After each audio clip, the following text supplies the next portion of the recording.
Yes. And apologies to those from the Free University in Amsterdam, like the chicken has disappeared. It's one of the things that happened. So I have a lot of material to cover, and hopefully give you some insight as to how economists think about these things. And I'm going to focus very much on the implications of climate change and not going to talk so much about climate policy or climate policy design. But we can do that in the discussion afterwards. What you're looking at here, the blue dots, are the 27 published estimates of what climate change would do to human welfare. And this is a bit of a peculiar graph because the axes are hard to read. On the horizontal axis, we're looking at scenarios of climate change. And we use it, change in the global mean surface air temperature since pre-industrial times, as an indicator of the severity of climate change. And of course, other things change as well, but we sort of equate here global warming and climate change. So that's the easy bit. On the vertical axis, you're looking at the welfare equivalent income change. This is a bit of a mouthful and a very strange concept to non-economists. Essentially what this says, if we focus on the 2.5 degrees of warming, then what you would see there is that the average of the blue dots you're looking at is minus 1.3. What this says is that 2.5 degrees of warming would make you feel as if you had lost 1.3% of your income. Losing 1.3% of your income is something that is bad, right? You would feel sorry about that, and apparently climate change or 2.5 degrees of global warming is comparable to that loss. So that is how you should read this graph. These 27 estimates, as I said, are the 27 published estimates. This is the universe of publications. And they sketch a pattern. And the first thing you notice is that the initial warming is probably beneficial. And that has to do with such things as CO2 fertilization, which makes plants grow faster and more water efficient, more importantly. It has to do with reduced heating costs in wintertime. And it has to do with reduction in cold-related mortality, right? But what you also see is that if it then gets warmer still, the negative effects of climate change start to dominate the positive impacts of climate change. And actually, this is all relative to pre-industrial times, and we are already at around 1 degree of warming or so. So the initial benefits are what an economist would call sunk benefits. Regardless of what we do with our emissions, we will reap those benefits anyway, and actually most of them are in the past, right? And from where we sort of can control the climate, things go down. So that is one thing you notice. The second thing you notice is that these numbers are actually not that big. We're talking about a few percent of GDP. And if we're talking about 2.5 degrees of warming, that is something that may occur in 60 or 80 years' time. And losing 1% of income over that period, essentially what these central estimates tell you is that climate change, a century of climate change, is comparable to losing a year of economic growth.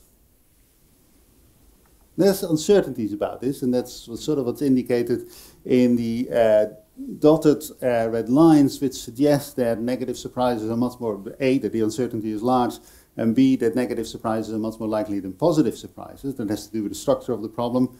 You look at the uncertainty about climate sensitivity, the best guess is 2.5 with a range of 1.5 to 4.5, right? So there, the negative surprises are more likely than positive surprises. The same is true for the impact estimates themselves. There are people who argue that if permafrost melts, all sorts of nasty diseases may be released.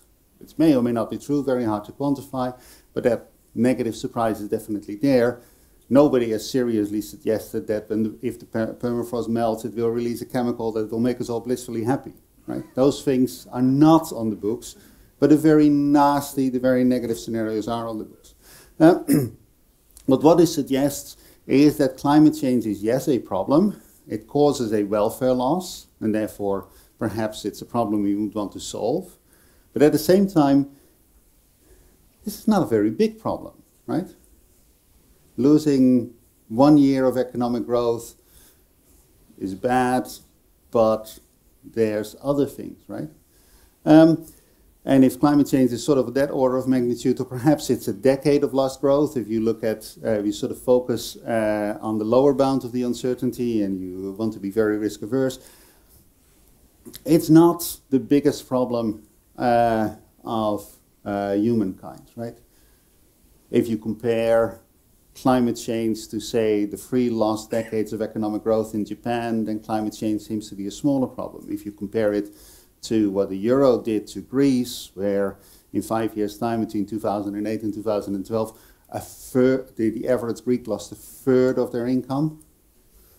It's a bigger problem. And of course, the people in Syria would wish they had the problems that the people in Greece have, right?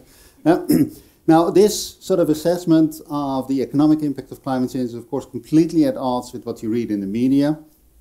I'm going to show you 2 pictures. This is the current thought leader on climate change in Europe. I don't want your hope. I don't want you to be hopeful. I want you to panic and act as if the house was on fire. And this is the current thought leader in the US. The world will end in 12 years if we don't address climate change. That's not what the evidence says.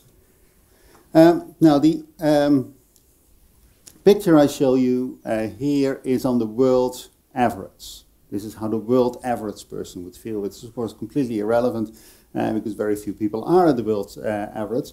If we just focus on the 2.5 degrees and sort of turn the problem around, same data set, but now we're going to look at the distribution across space, this particular picture emerges. So this is, again, the welfare equivalent income loss for 2.5 degrees of warming, but now by country. And the countries are ranked from very poor on the left to fairly rich on the right. And that's a logarithmic scale. And it's the income in the year 2010. And what you see is a very clear picture emerging that poorer countries are much more vulnerable to climate change than our richer countries. And the first reason for that is that a much greater share of their economic activity is directly exposed to weather and climate. That is, they do agriculture, we do publishing and that sort of stuff, right? So that is one reason. The second reason is, and this is the same data but now plotted against the current temperature in the country. What you see is that colder countries see positive impacts, hotter countries see negative impact, no surprise there, and of course poorer countries tend to be in hotter places, right? So that is the second reason. And the third reason is that they lack adaptive capacity. The impacts of climate change very much depend on how humans respond to that. And if you have a problem of sea level rise in the Netherlands, we're going to build dikes. If you have a problem of sea level rise in Bangladesh, then we may have a problem, right? Or in the UK, where we've now have had this debate for, I think, 71 years about whether or not to build a third runway in Heathrow. Of course, at one point, the Thames barrier will need to be replaced if sea level rises, and if that debate is going to last 70 years, then London will drown, right? But everything depends on whether you're able to pay for protection against such things as sea level rise, whether you're able to afford air conditioning if it gets hotter, whether you have the technical wherewithal to do it, whether you have the Delft University of Technology, where you have the smartest water engineers in the world who can build this infrastructure for you, or whether you actually don't quite know how to do this, and of course whether you can muster the political will and mobilize the necessary resources. And all those things are lacking in poorer countries. It's actually a symptom of underdevelopment, that they're poorly governed, that they're poor, and that they have not the same access to technologies that richer countries do. And this has 2 implications, one smaller implication and one larger implication. And let's start with the smaller implication. And the implication here is that, of course, what you see cross-sectionally is that as you go to richer places, you will find smaller impacts. But of course, these scenarios of climate change, all these emissions that are projected to occur in the future, are all driven by income growth. So we expect a much richer world in the future. And if this is true sort of over space, and we assume that this is true over time as well, then this is what would happen to the impacts. What you're looking at here are the three sort of canonical integrated assessment models, those that are used to estimate the social cost of carbon. I'll come back to that. The original studies are in the solid lines. In blue, you're looking at Bill Nordhaus's model. Bill is at Yale University, and he won the Nobel Prize only a few months ago. Then in green, you're looking at Chris Hope's model. Chris is at Cambridge. And then in red, you're looking at my model. And this is another projection of what climate change would cost. You see the numbers are slightly higher than what I showed before, but there's also the dashed lines there. And sort of people have been giving out to me that my model, the red model, is so optimistic compared to the others, right? That I estimate much lower impacts of climate change than they do. And one of the reasons is that I actually take this particular picture seriously and put in an income elasticity of the impacts. That is, if you grow richer, you become less vulnerable.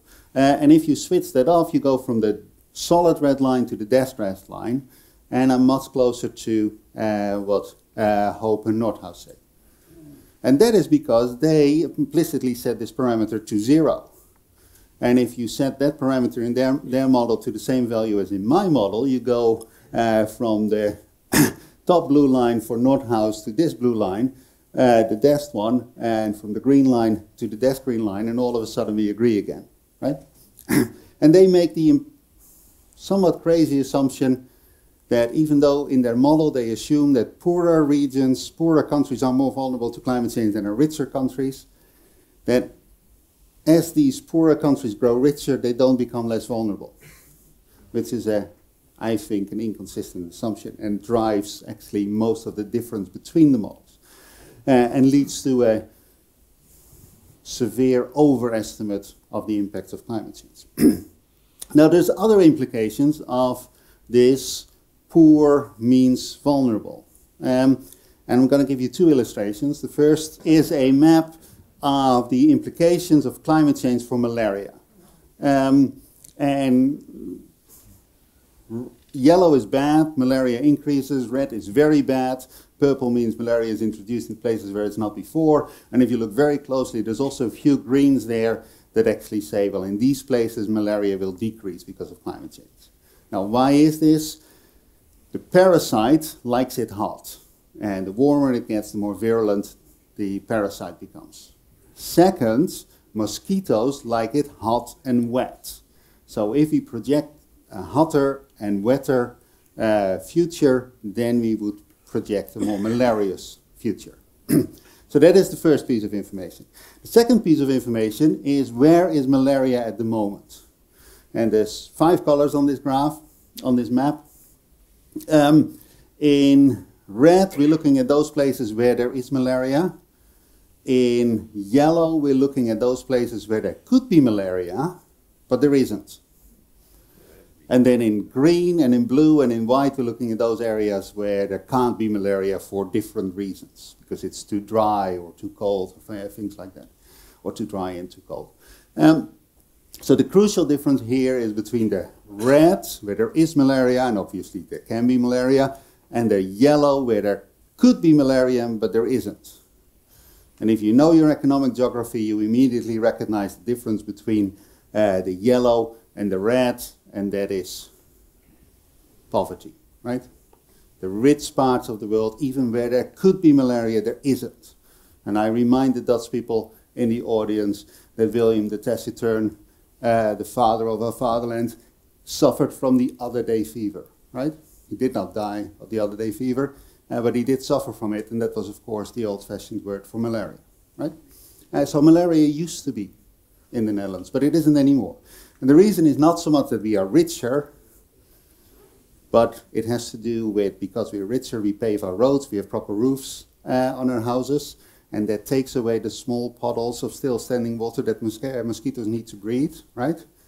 We can afford malaria medicine, and malaria medicine does not only keep you sort of like healthy, but it also prevents you transmitting the disease to other people. So you create herd immunity if enough people are treated. And of course, what we did was we sprayed tons and tons and clouds of DDT on our mosquitoes, right? And killed them all. Almost all. So that is why we don't see malaria in rich countries anymore. Now, if you put these two pieces of information together, the following picture emerges. In black, you're just looking at what would climate change do to malaria. It gets hotter, it gets wetter, you would expect to see more malaria. Then in green is what happens if not only climate changes, but the population also grows. And then you get to fairly dramatic numbers, right? 750,000 people dying each year because of climate change-induced malaria. And this is, of course, the number that that environmentalists like to bandy around, right? But then in red, you're putting the third piece of the puzzle together, and that as people grow richer, they start to not like the fact that their children are dying from malaria and start doing something against it. And there's uncertainty about what this income elasticity really is. So there's the brown scenario as well and the purple scenario. But the qualitative pattern is the same. There's a race going on from climate change making the problem worse and development making the problem better. And who is going to win? So that is one way of looking at it. But there is another thing. There's a mule here in the shape of Bill Gates. When I started doing climate research and looking at the impacts of malaria, people would say the consensus in the literature was, consensus amongst experts was that malaria is too complicated a disease to develop a vaccine for. That was the consensus. You could not do it. So when we drew this graph, we just said, let's assume that Bill Gates had just started his foundation together with his wife Melinda, and they had announced they're going to develop a malaria vaccine, and they had announced that it was going to be delivered by 2020. That was the announcement back in, I think, 1998. And everybody thought it was crazy, and we just said, let's just stick it in. Polio vaccine took 20 years to roll out, so that is what is going on between 2020 and 2040, right? We sort of took the founder of Microsoft at his words that actually it would be delivered on time, unlike most Windows products, right? I was giving out about Apple before. Gates was wrong, right? The malaria vaccine did not enter into the market in 2020. It entered in the market in 2017, right? This is now past. And what we see and what we can expect is that this disease, yes, will be removed from the surface of the planet by mid-century. And everybody who's worried about what climate change will do to malaria is basically wrong, because we essentially solved the disease, right? Now, there's another Nobel laureate, Tom Schelling, who's a very naughty man. You may know Tom Schelling for his work on the Cold War and strategies like that. He also worked on the Marshall Program. Also did a bit of work on climate change, and he asked two naughty questions. And the first is a rhetorical one. What I showed you is that most of the impacts of climate change fall on poor people. And Schelling asked, if we express a concern about climate change, then we're expressing a concern about what climate change will do to poor people. Why do we care about them? Because if you look at our trade policy, if you look at our immigration policy, if you look at our military policies, we couldn't care less about these people. So why do we care about the grandchildren of people we obviously don't care about? That's a very strange preference structure. He also had a more constructive question, and that is, if it is true that people are vulnerable to climate change because they are poor, if that is the case, is greenhouse gas emission reduction then the best way of helping them? And would we not rather spend the same money on development aid? Now, in retrospect, for malaria this is obviously the case. The few billion that Bill Gates had spent on developing a malaria vaccine obviously paid out. In prospect, it was a different story. Everybody said it was crazy. But in retrospect, yes, this is what you should have done. Is this generally true? No. I talked about the Netherlands. The Netherlands is a low-lying country. It's vulnerable to floods from the sea. It's vulnerable to floods from the river. It's low-lying, densely populated. If we're talking about the Netherlands and sea level rise, we see it as an engineering problem, and we think we can solve it. If we talk about sea level rise in Bangladesh, which is also densely populated, low-lying, vulnerable to floods from the river, floods from the sea, the occasional big storm, we are very, very worried. Now, why is that? And the reason has to do with the Dutch ability to adapt that we think is lacking in Bangladesh. But how true is that? When did modern dike building start in the Netherlands? In 1850, right? 1 year after the Thorbecke constitution, which was 1 year after the 1884 unrest, right? And what did the new strong central government do in the Netherlands? It went after public enemy number one, floods, right? As soon as we had sort of a broadly representative and broadly competent government in the Netherlands, what did it do? It went after floods, 1850. If we compare the Netherlands to Bangladesh, in terms of economic resources, the Bangladeshis now aren't much poorer, and that's what's shown here, than the Dutch were in 1850. Economic resources aren't the big difference. If you look at technology, right, this is not 1850, this is 1930, right? This is how the Afsluitdijk was built. A little bit of steam power, but it was mostly human power, right? It was spades and wheelbarrows that built these things. We compare that to dike building nowadays in Bangladesh. They have much more advanced technologies. They have modern drag lines, they have computers, they have satellites. They are much better at dike building now than the Dutch were in 1850, right? And the big difference between Bangladesh now and the Netherlands then is that we then had a competent and caring government. The Bangladeshi government is typically listed as the most incompetent and the most corrupt in the world. Not the most, but among the most, right? The politics in Bangladesh is about two things. First, getting rich yourself, and second is getting even with your political opponents, right? That's what they most care about. It is nominally a democracy. What you see, and that's the two maps that I show, one is the concentration of flood risks, and the other is the concentration of poverty. And what you see is that poorer places live in the most vulnerable areas, right, for two reasons. Nobody else wants to live there, so that is where land is cheap, so that is where you go if you don't have any money. And of course, if you get hit by floods, you stay poor, right? So there is sort of a vicious circle there. And the rich people, the powers that be in Bangladesh, live in two places. They live in Dhaka, up the hills, or they live in London. But they're not subject to this. Occasionally, they need to convince these people to vote for them. But they're so poor, they're very easily bribed. And they're also fairly ignorant. They don't make the connection between floods and politics.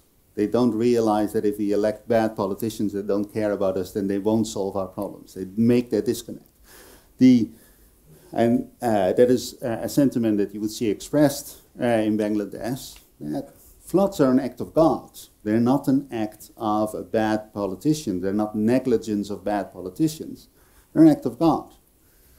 The exact quote that you see here is actually something that a Dutch farmer said in around 1860, right? That floods are an act of God, and building dikes is an act of blasphemy because you get in God's way. But in Bangladesh, you still see this sentiment expressed. Now, I talked about the total impact of climate change, and I talked about its distribution. That is actually irrelevant for policy. If you're in charge of a smallish economy between two elections, then you can't take away climate change. The best you can do is improve climate change at the margin, right? Or if you're interested in optimization, then the first thing you do is you write down the Lagrangian or the Hamiltonian, and you write down the first order condition which says that the first partial derivative of something has to equal 0, right? So we're not interested in the total impact, we're interested in the marginal impact. Now, that, concept, what would happen at the margin if we change emissions a little bit, is known in the literature as the social cost of carbon. It's essentially, if we reduce emissions by a little bit, how much better would we get off? There's been tons and tons of estimates of that, more than 1,300 at the moment. And what you're looking at here is a kernel density, is essentially a statistical summary of what this says. And it's here displayed as a probability density function, right? So if you integrate under these curves, you go up to 1, and the highest point is the mode. And if you multiply it with the thing that is on the horizontal axis, and you integrate, you end up with the expectation, right? And what you see here is these kernel densities displayed for various discount rates. Why is the discount rate important? Discount rate is sort of an interest rate, and essentially it says that if I put 100 euros in the bank, then next year I have perhaps 101 euros, right? Being optimistic about current interest rates.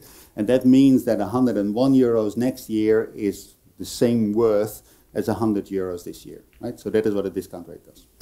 And obviously the discount rate matters greatly, because the more we discount, the higher the discount rate, the more we discount the future, the less we care about climate change, which is largely a future problem, and the less we care about climate change, the lower the carbon tax we want to impose, right? So that is what you see displayed here. You also see the enormous uncertainty about these numbers. And what you see is that for lower discount rates, including the ones advocated by people like Nick Stern, you see that the PDF becomes essentially diffuse. And that is essentially, there's no information there. And that is perhaps a bit more subtle. It's not just that you're discounting the future, but you're also discounting the uncertainty about the future. And the further we peer into the future, the more uncertain things become. So for low discount rates, the uncertainty about what may happen actually matters much more than for higher discount rates. We did some estimates on the back of the Stern report. And if indeed, like Nick Stern, you advocate a very low discount rate, and as low as he suggests, the 0.1% pure rate of time preference, then you have to look 12,000 years into the future to get a reliable estimate of the social cost of carbon. Nick Stern has to project 12,000 years into the future. Now, you have a rough idea what the world will be like in 10 years' time? You can sort of imagine 100 years' time. 12,000 years ago, we were hunter-gatherers, right? We had yet to invent agriculture. So this is the PDF. Here are some numbers. Just give you an idea of the scale. So if you use sort of a discount rate that is often used by governments of rich countries, we end up with an expected social cost of carbon of $43 per ton of C. Now that is not a number that you're used to, a unit that you're used to thinking about, right? So to put this in context, the price of emission permits in Europe is around, was almost a year ago now, around 60. This is the price in California, around 55. That seems to be what politics can bear, maybe. Macron tried to introduce a carbon tax of $81 per ton of C on petrol and 137 on diesel. And you may recall that that failed, right? He did not succeed. Another way of putting this number in context is that at $43 per ton of C would be equivalent to 2 euro cents per liter of petrol. And in the Netherlands, it would be around a third of a cent per kilowatt hour of electricity, right? So these are fairly small numbers. Another way of putting this number in context is to compare it to the IPCC projections of what it would take to meet certain targets. And this is from the 5th assessment report, not from the recent special report. And what you're looking at here is a range of model results and a range of scenarios. And this is the This is almost a 2 degrees target. If you go for this, we have a 50% chance of meeting the 2 degrees target. And if we're going to go for that, right, then we need in 2020 a carbon tax of, what is it, 10, 20, 30, 40, 50, 60. So we're actually not on track there, right?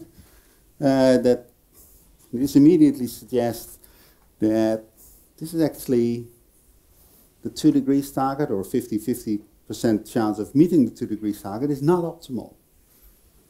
And we more would rather advocate for something like this, which would lead to 3.5 degrees of warming.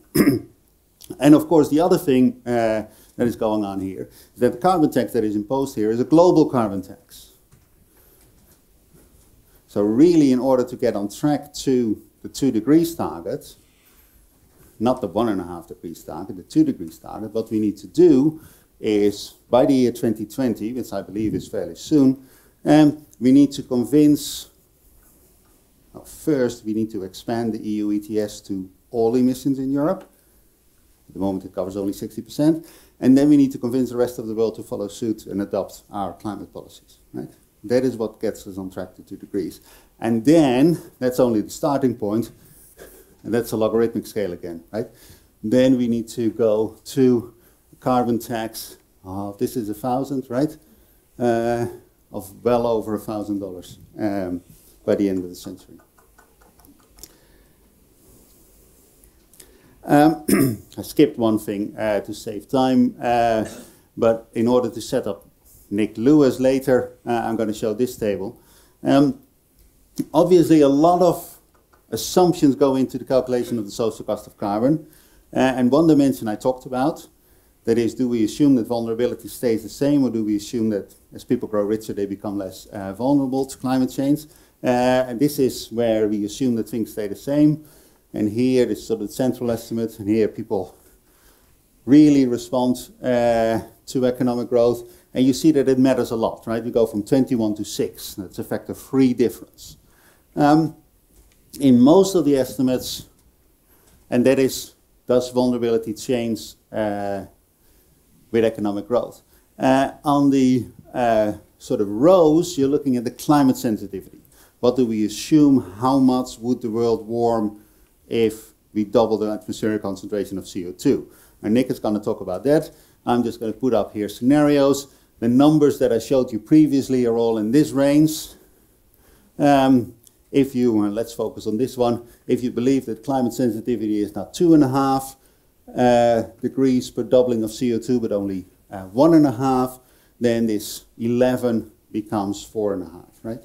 You see a very rapid decrease in the social cost of carbon if you believe that the climate sensitivity is lower, and vice versa, of course. If you think that climate change is much more severe than the central estimates, then you end up with a much higher number. So to wrap up, I started by saying that climate change has a moderate but negative impact on human welfare. It is a problem, and therefore we may want to solve it.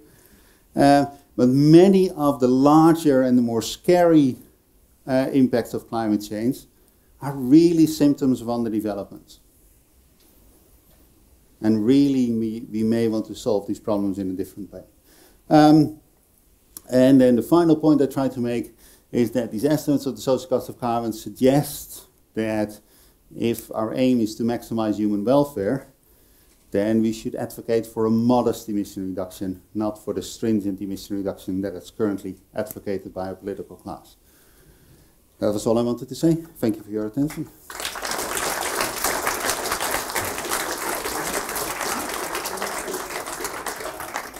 Dankjewel.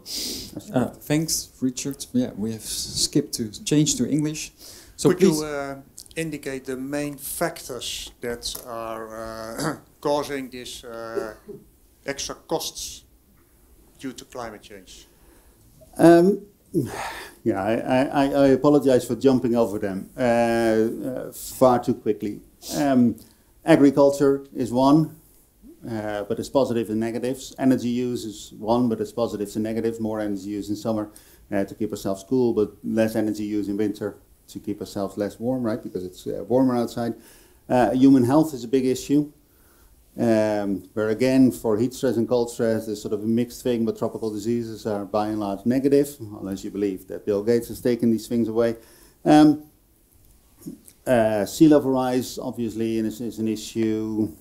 Changes in the intensity of tropical and extratropical storms come into play. We would see a lot of stuff going on with water resources, right? If climate changes, the temperature changes and temperature patterns are different, then you would also expect pressure patterns to change, wind patterns to change, and therefore rainfall patterns to change, which in a lot of cases is sort of a problem that you can solve, but still you need to re-engineer your water control system. So those are the larger costs that show up, as well as losses to nature and those sort of things.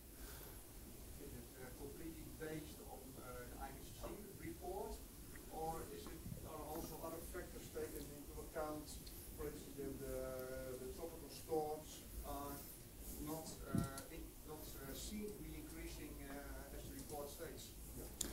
Actually, it's the other way around. The IPCC, I mean, in terms of the physical impact estimates, we follow the IPCC. In terms of the economic estimates, the IPCC follows us, right? With regard to storms, the current best estimates are that the frequency of storms will stay the same or may go down.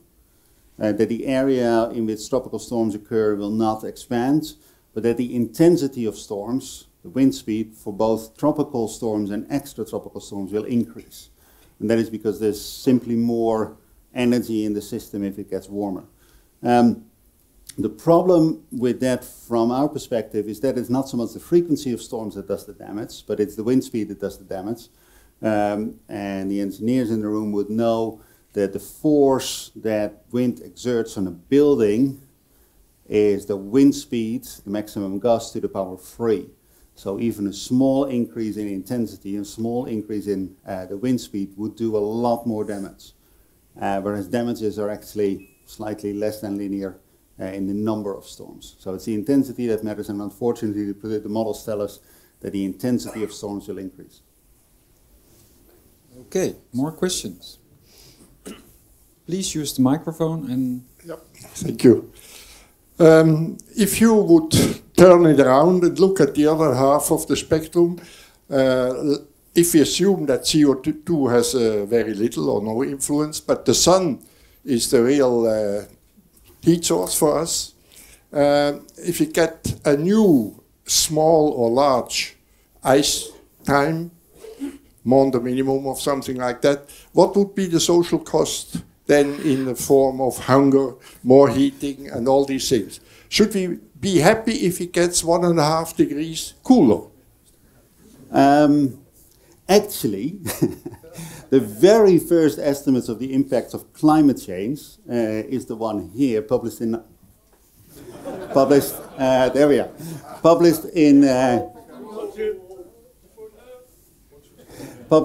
1979 by Ralph Dodge, and that suggests that indeed cooling is bad for us. Now, this has sort of disappeared from the political agenda, so there's been no estimate since 1979. But yeah, if you sort of like assume this curve, then yes, cooling may be worse for us than warming. But I do have a question about the discount rate. As I understand, the legal discount rate in the United States is, and that's for government projects, is 7%. I didn't see the 7% in your calculations or your scenarios, but if we do apply the 7% to the scenarios, the social cost of carbon could well be negative, which means that there is a profit for carbon. The 7%, is that something, why is it not taken into account? First of all, you're absolutely right. And I mean, I had half an hour, right? We did indeed do calculations with discount rates as high as 7%, money discount rates as high as 7%. This is a pure rate of time preference. It's a utility discount rate. It's equivalent to a money discount rate of around 5%. If you go to 7% or higher, as some people would say, you indeed go into negative cost territory. That is benefits. And the big benefit, of course, in the very short run is if you put more CO2 in the atmosphere, plants will grow better, right? So yeah, you're definitely right. Most people would say, including the UK government, by the way, that for a long-term problem like climate change, a 7% discount rate is just irrelevant. That's not how we should be discounting the future. There's good theoretical arguments for that I won't bore the audience with, but I'm happy to discuss afterwards. For long-term problems, you should use declining discount rates, as the UK government does, or you should use a lower discount rate than the one you would use for a short-term project. But other than that, yes, if you do so, the social cost of carbon goes negative. Comes a social benefit, right? Just to make it simple, you had an example of Bangladesh. And as a simple forester, I've been working in quite some countries. And I don't understand why you didn't take in your models that the real problem is not temperature or the rise of the sea level. The real problem is the disappearing of the forest in the watershed. It's not only Bangladesh, it's also in Central Europe and Eastern European countries, Indonesia. If you take into account reforestation of the slopes, it's a much simple indication on how to solve the problems in those areas. I defer to your expertise here, but you essentially agree with Tom Schelling, right? If you worry about floods in this particular country, what is the best way of taking those floods away? And I know actually very little about hydrology, and I know very little about Bangladesh, so I defer to your wisdom. But if other people agree with you that you should deforest and that would take away the problem quicker than building dikes, and would definitely take away the problem quicker than cutting CO2, then go for it. Right? But the important thing about the Schelling conjecture is that these questions need to be asked. And a lot of the policy discussion is about climate change, and we have a problem with climate change, and the only way to solve climate change is to reduce CO2. But if you place this in a higher dimensional context, and you say, well, a lot of these things, tropical diseases, floods, are multifaceted, and climate is part of the equation, but there's a whole lot of other factors as well. Once you start doing that, you can actually open up policy debate and say, well, if we really worry about malaria and what climate change will do to malaria, then go fund bed nets rather than CO2 emission reduction. Right? And that's an important question that needs to be asked. And of course, in every context, the answer will be different. Right? Okay, one final short question here. Yeah, Nico here. I would like to ask you about malaria. Didn't Professor Rita, who is a malaria expert, say that malaria was not a function of temperature, and the worst outbreak of malaria was in Siberia in 1922-23? That's my question. Yeah, I know that he would say things like that. I'm not sure that he exactly said this. I assume you're right. The model projection that you're looking at here is indeed a very simplified model of the disease ecology. And there are indeed, and Reiter is definitely not the only one, there are indeed other malaria experts who think that these models are a load of crap, right? So, yes, but even if we take this as given, that does not take away this story, right? But yeah, Reiter knows a lot more about malaria than the guy who built that model, who's Tim Martens of Maastricht University. Pim Martens, sorry, not Tim. Okay, well, we have to stop now because we are really running out of time. Thanks again, Richard.